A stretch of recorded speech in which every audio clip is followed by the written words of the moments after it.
Health care. आज हम बात करने वाले हैं बच्चों में सर्दी जुकाम की कुछ कॉमन दवाइयों के विषय में, जो कि नेचुरल दवाइयाँ हैं कॉमन, जिससे बच्चों का सर्दी जुकाम और बुखार ये तीनों चीज़ें बहुत ही जल्दी उनमें रिलीफ मिल जाता है।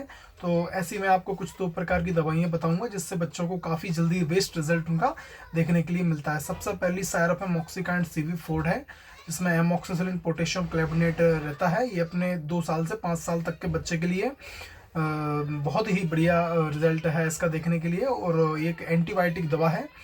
और दूसरी की अगर हम बात करें, दूसरी सायरप है सिनारेस्ट सायरप है, जिसको 5-5 ml दवा दिन में 3 टाइम देना है। 3 साल से 5 साल तक के बच्चे के लिए ये सर्दी जुकाम बुखार ये दोनों पे बढ़िया काम करेगी।